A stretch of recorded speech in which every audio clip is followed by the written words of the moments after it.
بسم اللہ الرحمن الرحیم الحمد للہ نحمده ونستعینه ونستغفره ونؤمن به ونتوکل علیہ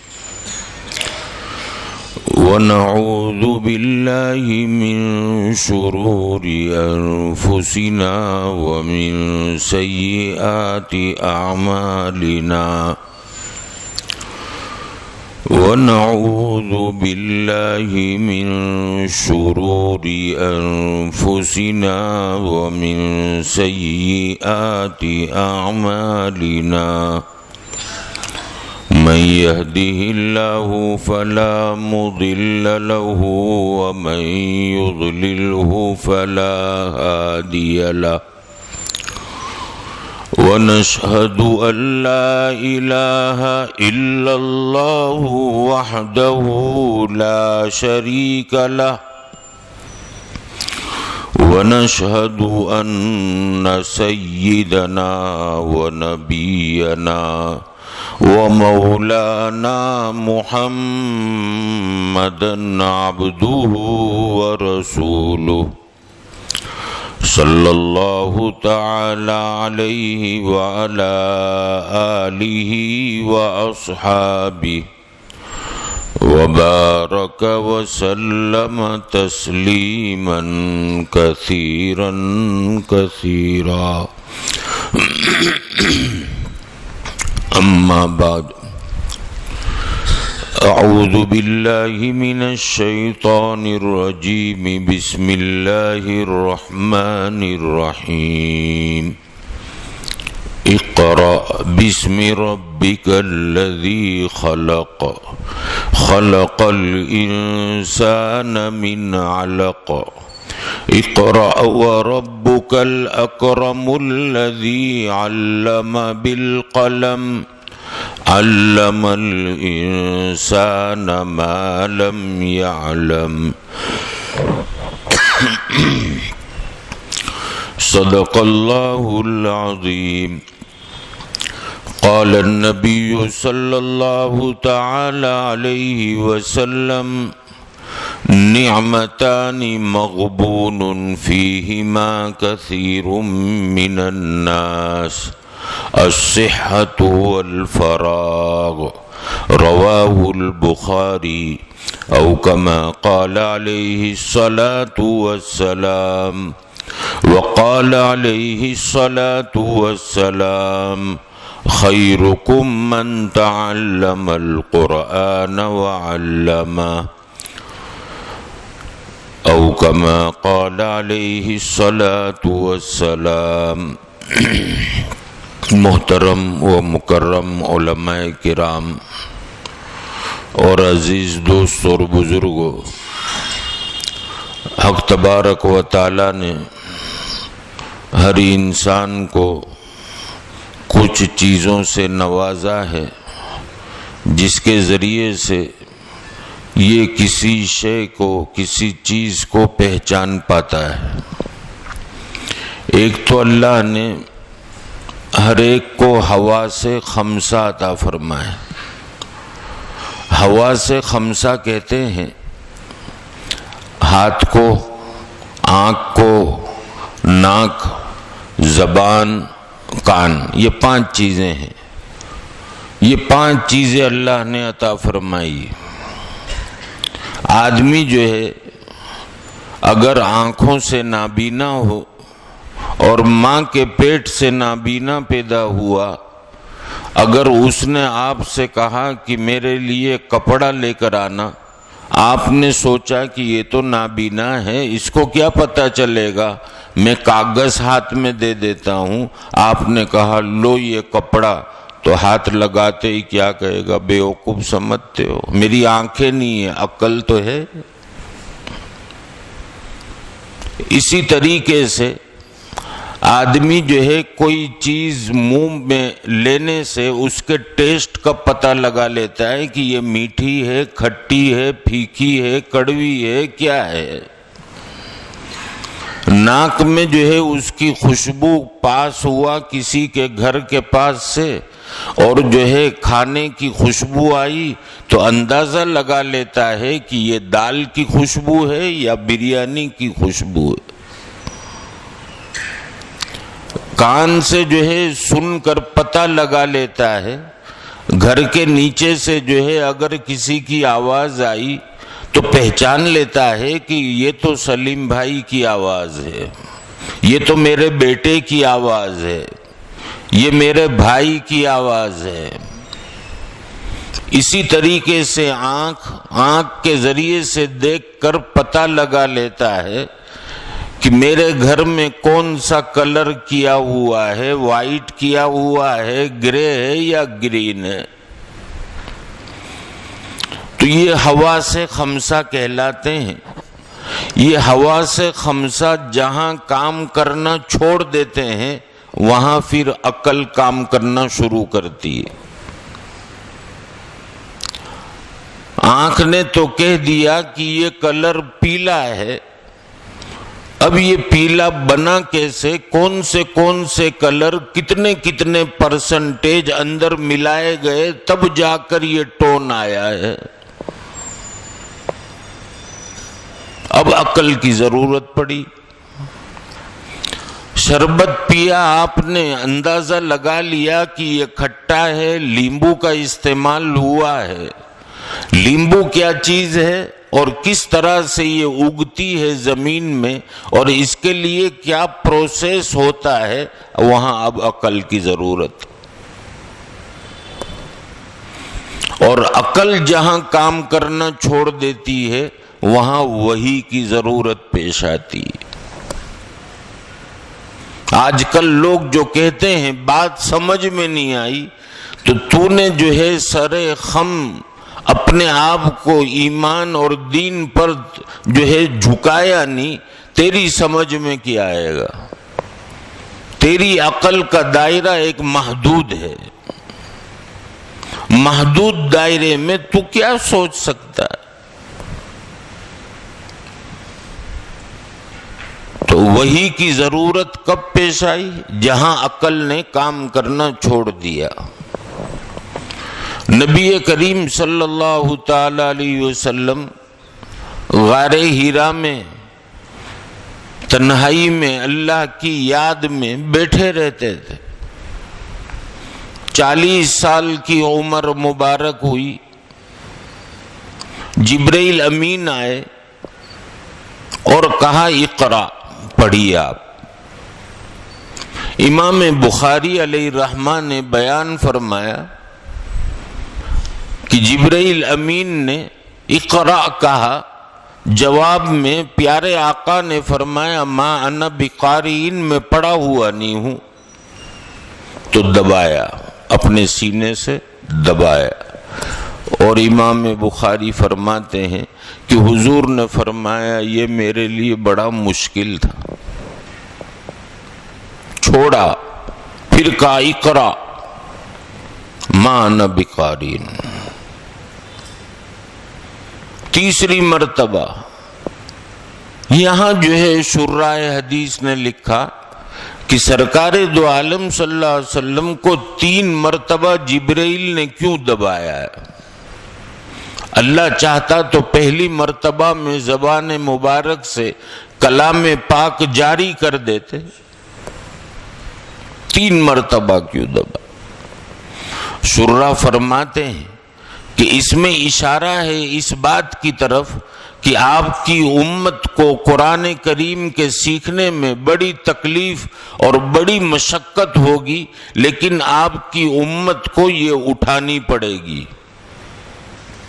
آج کوئی یہ نہیں کہہ سکتا کہ میں تجوید کے ساتھ کیسے پڑھوں، میں نے اپنے بچپن میں جو ہے ایسا ہی پڑھا ویسا ہی چل رہا ہے، یہ نہیں چلے گا، محنت کرنی پڑے گی۔ اور فقہا فرماتے ہیں تجوید کے ساتھ قرآن نازل ہوا، لہذا تجوید کے ساتھ پڑھنا فرض ہے اور اس کا سیکھنا بھی فرض ہے۔ دوسری مرتبہ دبانا اس بات کی طرف اشارہ تھا کہ آپ کی امت کو قرآنی احکام پر چلنا پڑے گا، اور آپ کی امت کو قرآن کریم کے احکام پر چلنے میں بڑی محنت اور مشقت ہوگی، لیکن اٹھانی پڑے گی۔ آج لوگ جو ہے، ہم نے چونکہ قرآن کو جو ہے جانا نہیں، علماء کے پاس بیٹھے نہیں، اہل اللہ کی مجلس میں کبھی شرکت نہیں کی، تو آج جو ہے پتہ نہیں، ہم جو ہے فوراً ایسے لوگ جو جدید قسم کے ہیں وہ ہم سے سوال کرتے ہیں، نعوذ باللہ ہم فوراً ہاں میں ہاں ملاتے ہیں۔ یہ کیا کہتے ہیں؟ یہ کہتے ہیں کہ قرآن کریم میں دیکھو گھوڑے کا ذکر ہے سواری کے لیے، گدھے کا ذکر ہے۔ آج تو دیکھو کتنی ہائی اسپیڈ کے ہوائی جہاز، ہائی اسپیڈ کی ٹرینیں، اور جو ہے فور ویل میں دیکھو BMW، اور اس سے آگے پتہ نہیں کتنی نکل گئی۔ قرآن میں اس کا ذکر کہاں ہے؟ تم 1400 سال پہلے کے قانون کو فالو کر رہے ہو، اور اب سائنس نے بڑی ترقی کی، اور ہم کو بھی بولتے ہیں، واٹس ایپ پر بہت سارے ایسے میسج آتے ہیں کہ آپ جو ہے اپنی قوم کو جدید ٹیکنالوجی کے ساتھ تال میل ملانے سے رکاوٹ بنتے ہیں۔ قرآن کریم 1400 سال پہلے کی باتیں بیان کرتا ہے، اور آج تم اسی کو فالو کر رہے ہو۔ ہمارا نوجوان سن کر کیا کہتا ہے؟ ہاں یار اینی بات تو لاگیج کہیں نہ تھی۔ اس کو کہو کہ تو نے قرآن پڑھا نہیں۔ قرآن کریم میں اللہ فرماتے ہیں وَالْخَيْلَ وَالْبِغَالَ وَالْحَمِيرَ لِتَرْكَبُوهَا وَزِينَةً، گھوڑا، گدھا، کھچر، یہ ہم نے تمہاری سواری کے لیے پیدا کیا۔ اس پر ان کو اعتراض ہے۔ ہم کہتے ہیں قرآن ایسا کلام ہے کہ جس کی نظیر آج تک کوئی پیش نہیں کر سکا، اور قیامت تک پیش نہیں کر سکے گا۔ آگے والی آیت پڑھ وَيَخْلُقُ مَا لَا تَعْلَمُونَ۔ جو عربی جانتے ہیں ان کو معلوم ہے کہ یخلق یہ فعل مضارع ہے، اور فعل مضارع کے 3 ترجمے ہوتے ہیں، اور پیدا کرتے ہیں ایک ترجمہ، اور پیدا کریں گے دوسرا ترجمہ، اور پیدا کریں یہ 3 ترجمے۔ تو دوسرا ترجمہ اور پیدا کریں گے، ماں یہ موصولہ، اس کا ترجمہ ایسی سواریوں کو ما لا تعلمون، جن کے نام تک تم جانتے نہیں، ایسی سواریاں ہم پیدا کریں گے۔ قرآن نے اتنے سینٹنس میں قیامت تک آنے والی سواریوں کا ذکر کیا ہے۔ تمہاری عقلیں ماری گئی، ایمان کا نور تمہارے پاس نہیں، تم کیسے جانو گے؟ عورتوں کے بارے میں کہہ دیا، عورتوں کو بھڑکایا کہ یہ کیا، یہ تو باہر گھومے اور تمہارے اوپر پردہ۔ قرآن کریم میں پردے کی آیت اتری، یا ایھا النبی قل لازواجک وبناتک ونساء المؤمنین یدنین علیہن من جلابیبہن۔ او پیارے محبوب صلی اللہ تعالی علیہ وسلم، آپ اپنی ازواج کو، پاک بیویوں کو، اپنی بیٹیوں کو اور امت کی تمام عورتوں کو حکم دے دیجئے ڈھیلی ڈھالی چادر سے اپنے بدن کو ڈھانک کر باہر نکلا کریں۔ آیت نازل ہو گئی۔ اب یہ لوگ ہماری عورتوں کو، یہ سوشل میڈیا ہو، انسٹاگرام ہو، فیس بک ہو، جو بھی ہو، اس کے ذریعے سے جو ہے بہکایا جاتا ہے کہ یہ کوئی ضروری نہیں تم آرگیومنٹ کرو اپنے شوہر سے کہ ہم کو بھی برابری کا حق دیا جائے. ان عورتوں کے سوال آتے ہیں، پوچھتی ہے کہ ہماری گواہی آدھی کیوں، ہماری ٹکٹ آدھی کیوں، ہمارے اوپر پردہ کیوں، اگر شوہر 3 طلاق دے دے تو حلالہ ہمارے اوپر کیوں. یہ سارے جوابات جو ہے شریعت نے دیے ہیں، لیکن ہم جو ہے کنیکشن میں نہیں ہیں. ہم کہتے ہیں اپنی ماں بہنوں سے کہ تم خدا کا شکر ادا کرو، کبھی تم نے ہوائی جہاز میں سفر کیا جہاں ہماری بچیاں ایئر ہوسٹس بیچاری جو ہے لوگوں کے سامنے چاہے ہنسی آئے نہ آئے، دل میں رنج اور غم بھرے پڑے ہوں، لیکن اس کو لوگوں کے سامنے مسکرانا پڑتا ہے.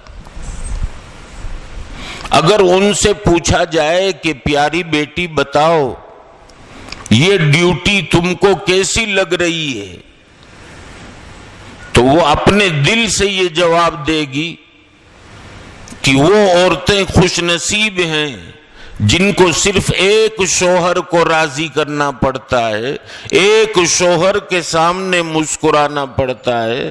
لیکن ہمیں تو دن بھر زبردستی جی چاہے نہ چاہے کتنوں کی غلامی کرنی پڑتی. تو اپنی ماں میری اپنی مائیں بہنیں جو پر بیٹھ کر سن رہی ہیں، ایسی باتیں آپ کے پاس بھی آئے گی کہ ہمارے لیے پردہ کیوں.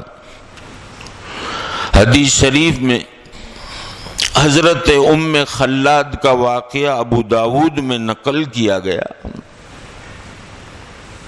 کہ ان کا بیٹا اللہ کے دین کی محنت کے لیے قافلے کے ساتھ روانہ ہوا، واپسی کی خبر سنی جس میں ام خلاد کا جوان بیٹا بھی ہے.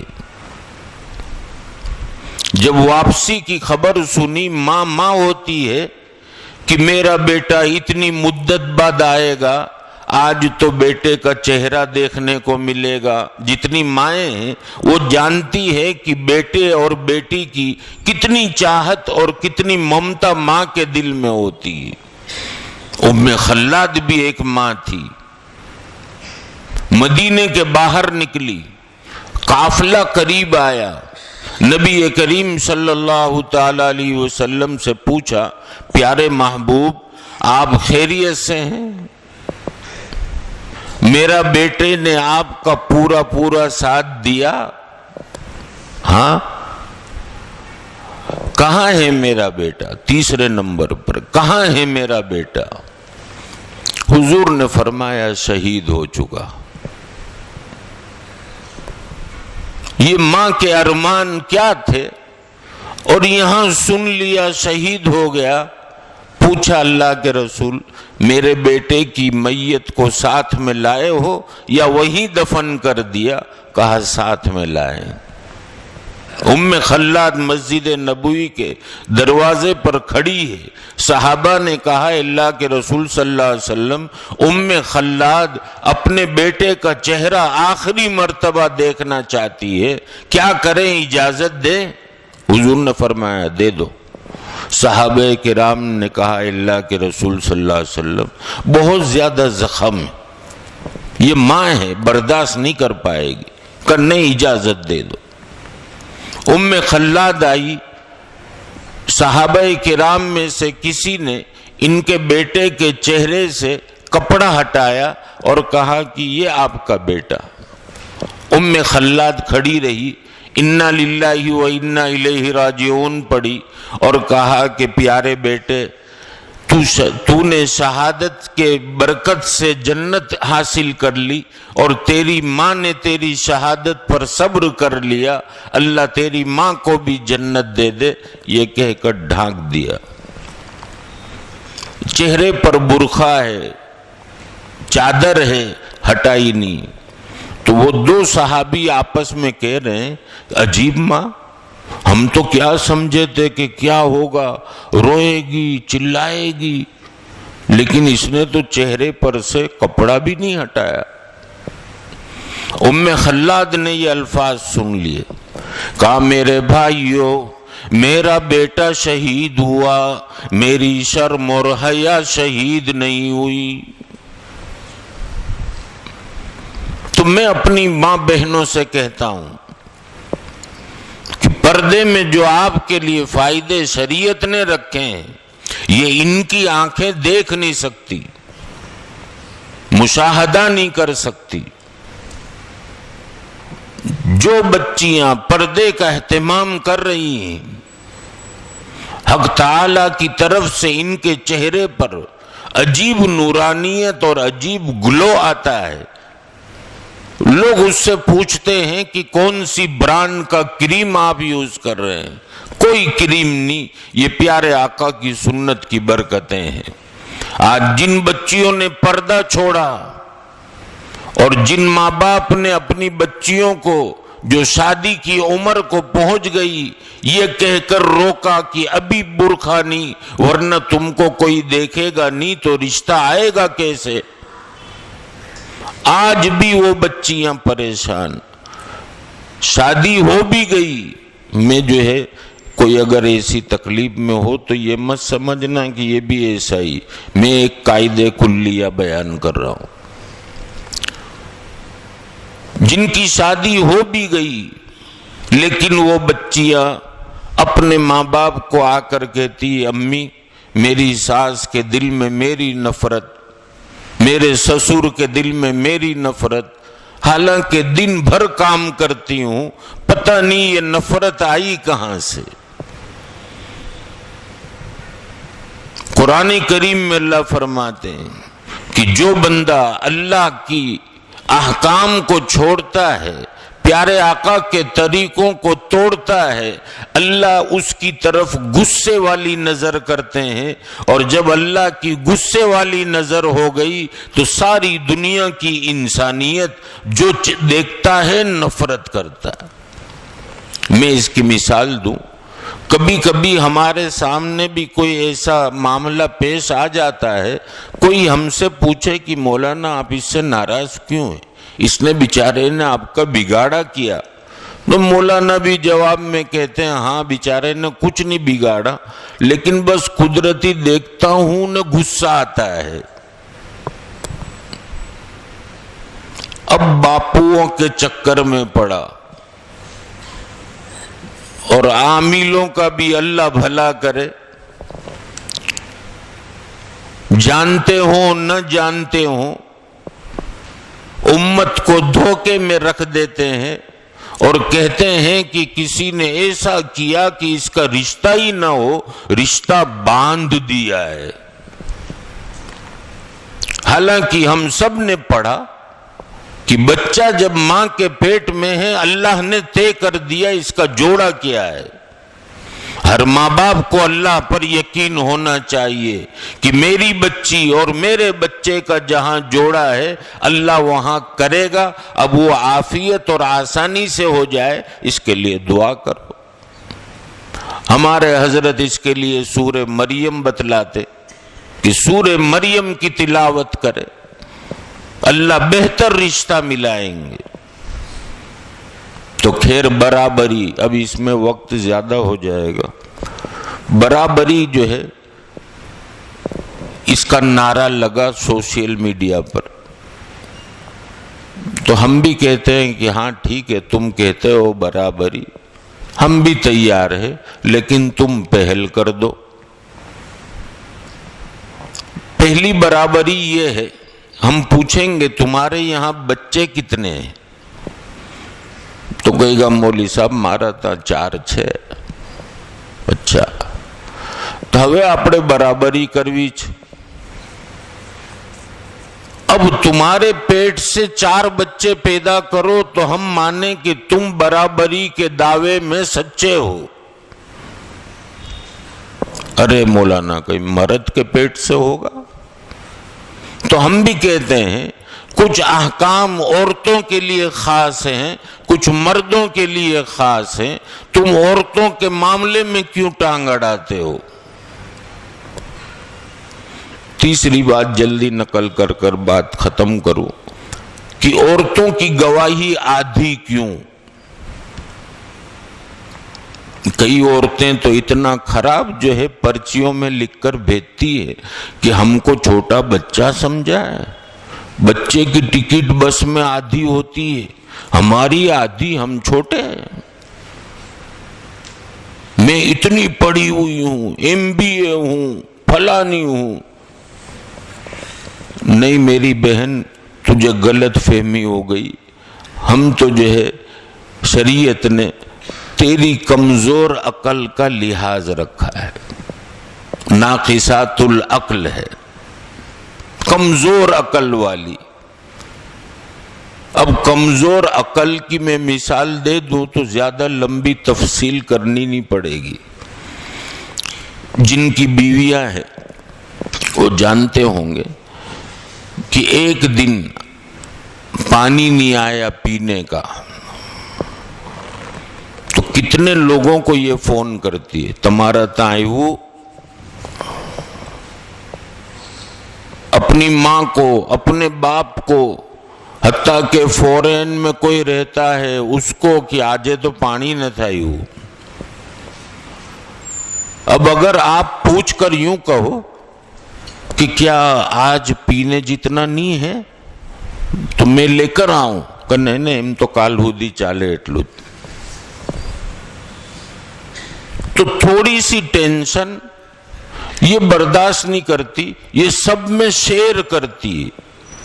اسی طرح سے آپ دیکھیں کہ دودھ والا کوئی دن نہ آیا ہو، یہ صبح سے آپ کا پیچھا پکڑے گی، خبر ہے نا دودھ والا نہیں آیا، بھئی کیا ہے، ضرورت ہے تو تھیلی منگاوے، نہیں ہوں تو چلے گا صبح تک۔ تو اللہ نے کہا کہ شریعت کے اندر قاضی اگر جو ہے گواہی مانگے گا تو اکیلی عورت کیسے برداشت کرے گی کہ ہوئے کالے کہیں کورٹ میں اوندھو نکڑی گئی تو اللہ نے کہا تم دونوں دو رہو، آپس میں ایک دوسرے سے شیئر کرتی رہو، ہاں ایم بولوانو، نے کہا ہاں ایم مت بولوانو، تو فکر نہیں کرنے ہوں تنے سکھواڑو، وہ کہتی تو فکر نہیں کر ہوں تنے سکھواڑو۔ تو شریعت نے تو تم پر رحم کیا کہ تمہارے دل کا بوجھ ہلکا رہے۔ تو اب جو ہے مجھے جو اصل بات عرض کرنی تھی وہ یہ ہے کہ قرآن کریم کی جو تعلیمات ہیں ان تعلیمات کو جب تک امت حاصل نہیں کرے گی اور حاصل کرنے کے بعد جو ہے عمل نہیں کرے گی، وہاں تک یہ امت ترقی نہیں کر سکتی، یہ ذلت کے ساتھ زندگی گزارتی رہے گی۔ اور علماء نے لکھا کہ یہ ماہ مبارک جس میں قرآن کریم کا نزول ہوا تو قرآن کریم کی تلاوت کے ذریعے سے اللہ کا قرب سب سے زیادہ حاصل ہوتا ہے۔ تو یہ مہینہ مجھے آپ کو اللہ نے دیا کہ اس میں کوئی نیکیوں میں ایک دوسرے سے آگے بڑھنا چاہے تو بڑھ سکتا ہے۔ عام دنوں میں ہم کتنی تلاوت کرتے تھے، ماہ مبارک آیا بڑھاؤ۔ اب جو ہے یہ قرآن کی تلاوت میں بھی نفس جو شیطان کی صحبت میں رہا وہ تلاوت میں بھی ایسے کام کروا دیتا ہے جس سے ہماری دن بھر کی تلاوت کی نیکیاں پل بھر میں ضائع ہو جاتی ہے۔ مجھے بولتے ہوئے بھی ڈر لگ رہا ہے، لیکن جو سنا کانوں سے دیکھا تو نہیں۔ لوگوں نے یہ بتلایا کہ یہ IPL چل رہی ہے اس مہینے میں، اور ہمارا نوجوان اللہ کے گھر میں اللہ سے تعلق جوڑنے کے لیے آیا، اللہ کے خزانے سے لینے کے لیے آیا، وہ 4 رکعت کے بعد دیکھتا ہے کہ کیا اسکور ہوا، کیا اس اسکور کے دیکھنے پر اور اس کے اوپر جو ہے پورا دھیان دینے پر دنیا اور آخرت کی کامیابی کا کسی نے وعدہ کیا ہے؟ اس پر آپ کو کچھ مال مل رہا ہے، یہ دیکھو گے تو آپ کے گھر میں خوشی بڑھے گی؟ ایسا کچھ ہے؟ کچھ نہیں۔ اللہ کے گھر میں کھڑا ہے، IPL دیکھ رہا ہے۔ بندے کو سوچنا چاہیے، میرا رب بڑی طاقت اور قدرت کا مالک، آنکھوں کی روشنی اسی نے عطا کی، اگر اس کے گھر میں کھڑا رہ کر میں اس کی بغاوت کروں تو اس کو حق حاصل ہے کہ میری آنکھوں کی روشنی کو چھین لے اور مجھے نابینا کر دے۔ میں دنیا کی مثال دے دوں، اگر آپ کے گھر میں پڑوس والا آیا، بغیر اجازت کے گھس گیا اور اندر آ کر آپ کی بیوی سے پوچھا کہ آج کیا پکایا ہے، اس نے کہا کہ دال چاول بنے ہیں، تو کہا نہیں، کینسل کرو، کڑی کھچڑی بناؤ۔ اب اس نے کڑی کھچڑی بنا لی، آپ رات کو گھر میں گئے تو کہا کہ چلو دال چاول جلدی نکال لو، تو کہا نہیں وہ تو کینسل ہو گئے۔ کیوں؟ کہو بازو میں سے آئے تھے بھائی، انہوں نے کہا کہ نہیں کڑی کھچڑی بناؤ، تو میں نے تو وہ بنا ڈالی، اب آپ برداشت کرو گے؟ استینے چڑھاؤ گے کہ نہیں کہ اس کے دانت توڑ ڈالوں؟ یہ ہوتا کون ہے؟ تو میرے اور آپ سے زیادہ طاقت اور قدرت کا مالک اللہ ہے، جب اس کے گھر میں کھڑے رہ کر ہم بغاوت کریں گے اس کو کتنا جلال آتا ہوگا۔ میں اپنے نوجوان دوستوں سے اپنے دل کا درد پیش کرتا ہوں کہ اپنی جوانی کو غنیمت سمجھو، اپنی تندرستی کو غنیمت سمجھو۔ اس کو غلط جگہ پر تم کو لوگ ہاتھ پکڑ کر لے جائیں گے اور کہیں گے کہ رمضان کی راتیں ہیں، جاگنا ہے، سحری میں اٹھنا ہے، چلو بیٹھ کر حقہ پارٹی کرے۔ ہمارے نوجوانوں کو حقے میں لگایا۔ آپ سب پڑھے لکھے ہو، میں تو اتنا پڑھا لکھا نہیں، لیکن اس کے کنٹینٹس تو دیکھو کہ اس کے فلیور کیا ہے۔ آج نوجوانوں کو لنگس کے کینسر میں مبتلا، کسی کا گلا بند ہو گیا۔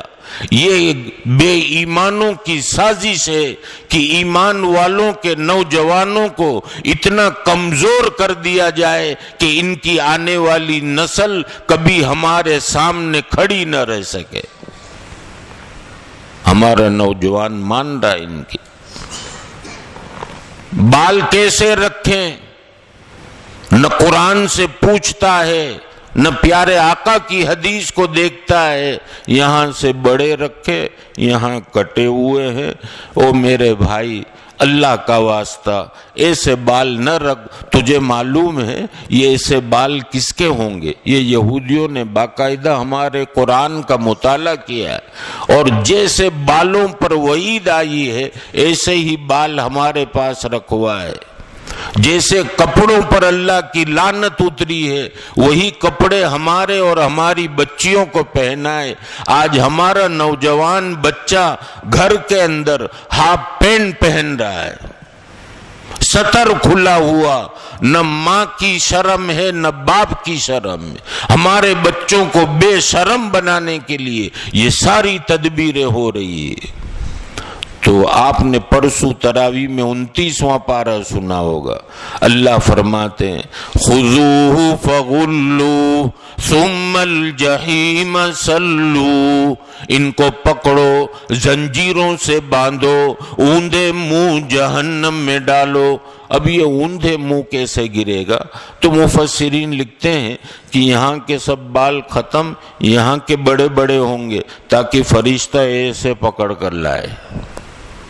ہمارے نوجوانوں کو کہا کہ جہنمیوں جیسے بال رکھو تاکہ تمہارا خدا تم پر نظر ڈالے، تو فرشتوں سے کہے کہ جہنمیوں کی نقل انہوں نے اتاری ہے، تم گواہ رہنا، میں نے ان کے لیے جہنم کا فیصلہ کر دیا۔ کیا ہو گیا میرے نوجوانوں کو؟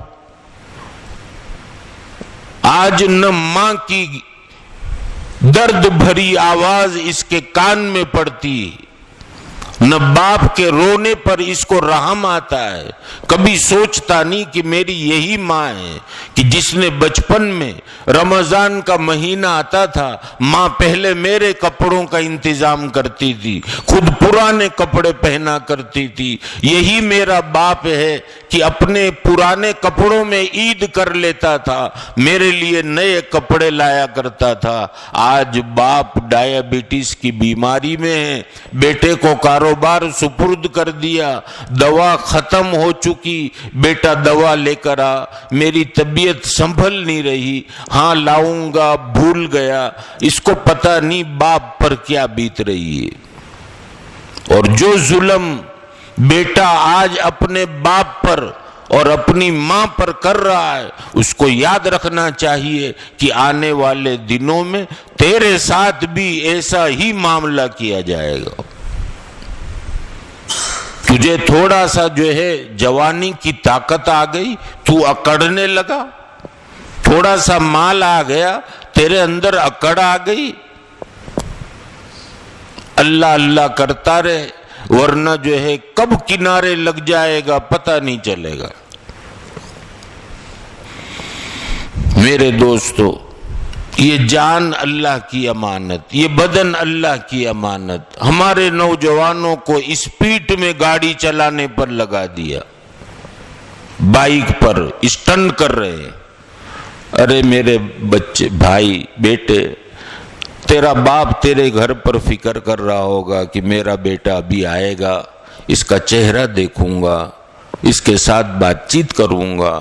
تیری ماں کے کیا کیا ارمان ہوں گے، اگر تو گر گیا اور کچھ ہو گیا تو جائے گا، لیکن تیرے ماں باپ پر کیا بیتے گی۔ خیر، اب وقت بہت زیادہ ہو گیا، مجھے جو مضمون عرض کرنا تھا وہ معاشرت پر تھا کہ قرآن کریم نے میاں بیوی کے لیے، بچے اور ماں باپ کے لیے، رشتہ داروں کے لیے اور اڑوس پڑوس کے لیے کیا قانون بیان کیے اور کیا کیا اس میں حکمتیں ہیں۔ اگر یہ جو ہے فالو کر لیں تو ہمارے گھر جنت کا نمونہ بن جائے، لیکن آج ہم اس سے دور ہٹے ہوئے ہیں۔ غیروں کے طریقے، ویسٹرن کلچر ہمارے گھروں میں تیزی کے ساتھ آ رہے ہیں، جس کی وجہ سے آج ہر گھر میں کچھ نہ کچھ الجھنیں، کچھ نہ کچھ پریشانیاں۔ بچہ جو ہے ماں باپ کا مخالف، ماں باپ بچے کے مخالف، بیوی شوہر کے مخالف، شوہر بیوی کا مخالف۔ تو ان سب کی وجہ کیا ہے؟ ہمارے معاشرے کو پھر سے جو ہے ٹریک پر لانا ہے، عملی قدم اٹھانا پڑے گا۔ اگر عملی قدم نہیں اٹھایا، میں بولتا رہا اور آپ سنتے رہے کہ ہاں بہت اچھی بات بیان کی، بہت اچھا ہوا، لیکن عملی طور پر اگر میں بھی کھڑا نہ ہوا، آپ بھی کھڑے نہیں ہوئے، تو یہ ہمارا ملنا ایک رسمی طور پر ہو گیا کہ پروگرام تھا، ہو گیا۔ میں اپنے نوجوان دوستوں سے بھی خاص جو ہے اس بات کی تاکید کرتا ہوں، برا مت لگائیے گا، یہ میرے دل کا درد ہے۔ چونکہ سب جگہ گھومتا ہوں تو دیکھتا ہوں کہ ہمارا نوجوان بہت بھولا ہے، اس کو کوئی اچھی بات کر دیتا ہے، یہ فوراً ساتھ میں چلا جاتا ہے، نہ حلال دیکھتا ہے، نہ حرام دیکھتا ہے، نہ جائز دیکھتا ہے، نہ ناجائز دیکھتا ہے۔ تو یہ حقے والی وبا بڑی تیزی کے ساتھ چل رہی ہے۔ اگر اس میں سے اس مجمع میں کوئی ہو، اللہ کے گھر میں بیٹھ کر میں اللہ کا واسطہ ہاتھ جوڑتا ہوں کہ آپ کو اپنی تندرستی کی پتہ نہیں ہے، آپ سے اللہ کتنا کام لیں گے اور کتنا جو ہے آپ کو اس گاؤں کے اندر رہ کر دین کی محنت کر کر یہاں جو ہے ایک ایک گھر کے اندر دینداری زندہ ہو جائے، اس کی فکریں اور محنتیں آپ کو کرنی ہے کہ ہماری مسجد سے 3 دن کی جماعتیں کتنی جا رہی ہے، اب ہم کوشش کریں کتنی جماعتیں آگے بڑھے، مسجد وار جماعت ہماری مضبوط ہو، اللہ والوں کی مجلس میں ہم شرکت کریں، جو بیعت نہیں ہے وہ کسی اللہ والے کے ہاتھ پر بیعت ہو کر اپنے جو ہے تعلق اللہ سے جوڑنے کی کوششیں شروع کریں۔ اللہ رب العزت جو ہے ہم کو انشاءاللہ وہ صبح دکھائے گا کہ پوری دنیا میں ایمان کی ہوائیں چل رہی ہوگی، ہدایت کی ہوائیں چل رہی ہوگی، لیکن کنٹرول نفس پر پہلا قدم رکھنا ہے۔ آج جو ہے کئی ماں باپ اپنے بچوں کو کہتے ہیں چہرہ سنت کے خلاف، اگر تو ابھی سے چہرہ رکھے گا تجھے لڑکی کون دے گا؟ تو ایسے نوجوان جم جائیں کہ ماں کے پیٹ میں میرا رشتہ طے ہوا ہے، اللہ کے نبی کی یہ سنت کبھی بھی میرے چہرے سے نہیں ہٹے۔ میں نے ساؤتھ افریقہ میں دیکھا کہ نوجوان ماشاءاللہ سب داڑھی والے، حتیٰ کہ وہ کالیے لوگ جن کو علم نہیں اتنا دین کا، لیکن داڑھی جو مسلمان ہے کمپلسری داڑھی۔ تو میرے دوستو اس سنت کو بھی ہم کم نہ سمجھے، ہم اپنے چہروں کو سنت کے مطابق رکھیں گے، اللہ کی رحمتیں اترتی رہے گی۔ کوئی جو ہے ہمارے ساتھ برا سلوک کرنا چاہے گا نہیں کر سکے گا۔ تو یہ چند باتیں تھی، وقت زیادہ آپ کا لے لیا، اس کی معافی بھی چاہتا ہوں۔ حق تبارک و تعالی مجھے ہم سب کو اس پر عمل کی توفیق عطا فرمائے۔ سبحانک اللہم بحمدک وتبارک اسمک وتعالی جدک ولا الہ غیرک، اللہم لک الحمد کلہ ولک الشکر کلہ الیک یرجع الامر کلہ، نحن نستغفرک ونتوب الیک ونصلی علی رسولہ النبی الکریم۔ اے اللہ ہم سب کے گناہوں کو معاف فرما دیجیے، ہمارے قصور اور کوتاہیوں کو درگزر فرما دیجیے، آپ کی مرضیات پر زیادہ سے زیادہ چلا کر آپ کی نامرضیات سے ہماری حفاظت فرما لی۔ پیارے آقا محمد الرسول اللہ صلی اللہ تعالی علیہ وسلم کے طریقوں کی محبت اور غیروں کے طریقوں کی نفرت ہمارے اہل و عیال کے دلوں میں اتار دیجیے، دوام ذکر اور دوام طاعت کی توفیق نصیب فرما دیجیے، بیماروں کو شفاء کاملہ عاجلہ کلیہ نصیب فرما دیجیے، مقروضوں کے قرضوں کی ادائیگی کی غیب سے شکلیں اور صورتیں پیدا فرما دیجیے، قید و بند میں محبوسوں کو رہائی نصیب فرما دیجیے، مقدمات میں ماخوذوں کو برات نصیب فرما دیجیے، بے روزگاروں کو حلال اور برکت والی روزی عطا فرما دیجیے، بے گھروں کو گھر عطا فرما دیجیے، بے سہاروں کو سہارا عطا فرما دیجیے۔ مولا کریم ماہ مبارک کی خیر اور برکات سے ہمیں مالا مال فرما دیجیے۔ مولا کریم کہیں ایسا نہ ہو کہ یہ ماہ مبارک چلا جائے اور اعلان کرنے والا اعلان کرے بڑا بد نصیب ہے، ماہ مبارک پایا پھر بھی اس کی مغفرت نہ ہوئی۔ مولا کریم ایسے بد نصیبوں میں ہمارا شمار نہ فرمائیے، ہم سب کو حرمین شریفین کی بار بار مقبول حاضری نصیب فرما دیجیے۔ مولا کریم آج تک آپ سے مانگ کر کبھی محروم نہیں ہوئے، ابھی بھی اور آئندہ بھی محروم نہ فرمائیے۔ امت مسلمہ مرحومہ کی مغفرت فرما کر جنت الفردوس میں اعلیٰ مقام نصیب فرما دیجیے، اپنے قرب و جوار میں جگہ نصیب فرما دیجیے۔ مولا کریم ہم سب کا خاتمہ ایمان پر فرما دیجیے، کلمے والی موت نصیب فرما دیجیے۔ مولا کریم کوئی عمل تو ہمارے پاس نہیں، صرف آپ کے فضل سے سوال کرتے ہیں کہ جب بھی ہمارا دنیا سے جانے کا وقت آئے مدینۃ المنورہ کی موت نصیب فرما دی۔ پیارے آقا کے قدموں میں سلانے کا فیصلہ فرما دے۔ مولا کریم جنہوں نے دعا کے لیے کہا لکھا ہے، جن کا حق ہے، سب کی جائز اور نیک تمنائیں پوری فرما دیجیے۔ آپ کے جتنے بندے اور بندیاں ہماری اس مجلس میں شریک ہیں، سب کی جائز اور نیک تمنائیں پوری فرما دیجیے۔ اللہم صلی علی محمد النبی الامی وعلی آلہ وسلم تسلیما۔ سبحان ربک رب العزت عما یصفون وسلام علی المرسلین والحمد للہ۔